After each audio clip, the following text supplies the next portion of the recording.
আপনি যদি English proficiency আপনার থেকে থাকে বা আপনি যদি মাস্টার্স হয়ে থাকেন বিভিন্ন জায়গায় এমওআই অ্যাকসেপ্ট করে আপনি ইউরোপের সেনজেনভুক্ত কোনো দেশে যেতে চান, তাহলে অবশ্যই আপনার ফিনল্যান্ড হতে পারে সবচাইতে ভিসা পাওয়ার বা সবচাইতে ভিসা রেশিও বেশি হওয়ার কান্ট্রি আগামী ইনটেকগুলোতে। অনেক স্টুডেন্টদের প্রশ্ন যে ভাইয়া আপনি তো মাল্টা সহ ফিনল্যান্ড অন্যান্য দেশগুলো নিয়ে অনেক কাজ করছেন, কোন দেশটি এই মুহূর্তে সবচাইতে ভালো হবে বা 2027 সালের ফেব্রুয়ারি ইনটেকে আমার জন্য সবচাইতে ভালো হবে? সবচেয়ে মজার ব্যাপার হলো কোন দেশটি আমাদের কোন স্টুডেন্টের জন্য ভালো হবে সেটি জানার থেকে আগে প্রয়োজন হয় তার পুরো প্রোফাইলটাকে ভালো করে জানা। যদি পুরো প্রোফাইলটা ভালোভাবে জানা যায় তাহলে অনেক ক্ষেত্রেই আপনাদেরকে সহযোগিতা করা যায় অথবা আপনাদেরকে কোনোটি ভালো ডিরেকশনে দেওয়া যায়। যেমন আপনারা দেখেছেন যে বিগত দিনগুলোতে মাল্টা স্টুডেন্ট ভিসায় আমরা প্রচুর সাকসেস পেয়েছি বা মাল্টায় প্রচুর স্টুডেন্ট আমাদের মাধ্যমে পড়াশোনা করতে গিয়েছেন। প্রশ্ন হচ্ছে মাল্টায় প্রচুর স্টুডেন্ট পড়তে গিয়েছেন, তাদের কি আসলে ইংলিশ প্রফিসিয়েন্সি সহ কত টাকা খরচ হয়েছে এই ব্যাপারগুলো নিয়ে অনেকে প্রশ্ন করেন যে অনেক স্টুডেন্ট তো গিয়েছে, কত টাকা খরচ হয়েছে।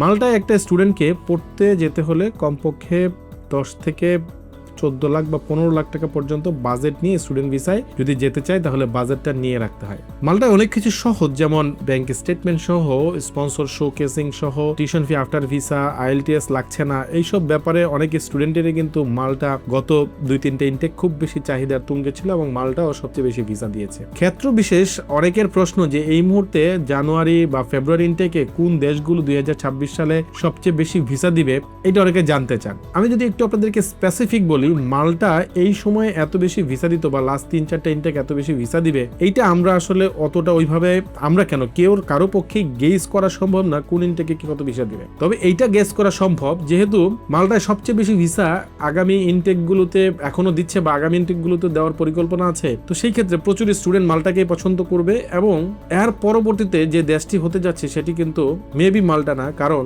যেহেতু প্রচুর স্টুডেন্ট মাল্টায় পড়াশোনা করার সুযোগ পাচ্ছে, সো ইউরোপের সেনজেনভুক্ত দেশ হয় অন্যান্য দেশও কিন্তু তাদের ভিসার যে কোঠা সেটা কিন্তু তারা ওপেন করবে। আমি যদি একটু সংক্ষেপে বলার চেষ্টা করি, আপনি যদি ইংলিশ প্রফিসিয়েন্সি আপনার থেকে থাকে বা আপনি যদি মাস্টার্স হয়ে থাকেন বিভিন্ন জায়গায় এমওআই অ্যাকসেপ্ট করে আপনি ইউরোপের সেনজেনভুক্ত কোনো দেশে যেতে চান, তাহলে অবশ্যই আপনার মাল্টা সহ অন্যান্য অল্টারনেটিভ দেশগুলোকেও পছন্দ করা উচিত। এর মধ্যে ফিনল্যান্ড হতে পারে সবচাইতে আপনার ভিসা পাওয়ার বা সবচাইতে ভিসা রেশিও বেশি হওয়ার কান্ট্রি আগামী ইনটেকগুলোতে। কারণ কি, যদি কারণটা একটু স্পেসিফিক আমি একটু কারণ বলার চেষ্টা করি। দেখেছেন আমরা লাস্ট 2 বছর 3 বছর প্রচুর ফিনল্যান্ডে ভিসা দিয়েছে, মানে অফার লেটার পাওয়া মানেই ভিসা ছিল এক সময়। ইন্ডিয়ান ভিসার কারণে বা ইন্ডিয়ান ভিসা জটিলতা সহ অন্যান্য জটিলতার কারণে কিন্তু গত 2 বছরে ফিনল্যান্ড খুব বেশি একটি ভিসা দেয়নি। সেই জায়গায় যেহেতু 2 বছর দেয়নি, তার মানে আমাদের এক্সপিরিয়েন্স অনুযায়ী প্রতি 2 থেকে 3 বছর পর পর কিন্তু একটি জোয়ার আসে বা তাদের কোঠা বাড়ার কারণে স্টুডেন্টদেরকে সহজেই বা বিভিন্ন নিয়মকানুনকে কমিয়ে ভিসা দেওয়ার প্রবণতা বাড়ে। অনেকের প্রশ্ন যে এই বছরও কি ফিনল্যান্ডে তা হবে কিনা। দেখেন, এটা 100% গেস করা কঠিন যে আসলে এই বছর হবে কিনা। তবে যেহেতু একটা সময় ফিনল্যান্ড স্টুডেন্ট ভিসায় গ্যাপ পড়েছে বা ভিসা কম দিয়েছে বা কম গিয়েছে, সেই ক্ষেত্রে আমি বলতে পারি অবশ্যই একটা পসিবিলিটি কিন্তু 2027 সালে ফেব্রুয়ারিতে থেকে যায়। সো আপনারা যারা বিভিন্ন ইউনিভার্সিটি সহ সাবজেক্ট বা ইন্টারেস্টের সাবজেক্টগুলোকে ফিনল্যান্ডে পেয়েও অনেক সময় চিন্তা করে থাকেন যে আসলে যাবেন কি যাবেন না বা ফিনল্যান্ডে পড়বেন কিনা, সেই ক্ষেত্রে আমি বলবো আপনাদেরকে অবশ্যই ফার্স্ট পছন্দের দিকে ফিনল্যান্ড রাখা উচিত। এরপরে গ্রিস, মাল্টা সহ এইসব যে সেনজেনভুক্ত দেশগুলো স্টুডেন্টদেরকে পর্যাপ্ত পরিমাণ ভিসা দেওয়ার পরিকল্পনা করে সেই দেশগুলোকে আপনাদের মাথায় রাখাই উচিত।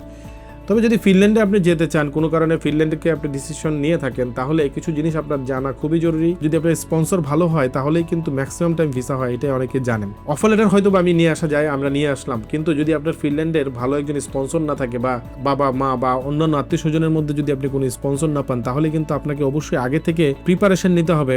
আপনি আইএলটিএস 6.5 পেলেও কিন্তু খুব বেশি একটা কাজ করবে না যদি আপনার ভালো একজন স্পন্সর না থাকে। তাই অনেকেরই প্রশ্ন কেমন স্পন্সর হলে বা কত টাকা থাকলে কিভাবে ফিনল্যান্ডের সহজেই ভিসা পাওয়া যায়। আমাদের প্রচুর স্টুডেন্ট আগের ইনটেকগুলোতে ভিসা পেয়েছে, তাই আমি বলবো যে আপনারা যদি ফিনল্যান্ড সহ অন্যান্য দেশগুলো সম্বন্ধে জানতে চান, স্টুডেন্ট ভিসায় কিভাবে যাওয়া যায়, কত টাকা লাগে এবং ওই মুহূর্তে ওই দেশগুলোর অবস্থা কি, তাহলে খুব সহজেই আপনি আমার ভিডিওর নিচে কমেন্ট করতে পারেন। আমি চেষ্টা করব আপনাদেরকে খুব সহজেই এই জিনিসগুলোকে বুঝিয়ে বলার। ধন্যবাদ সবাইকে।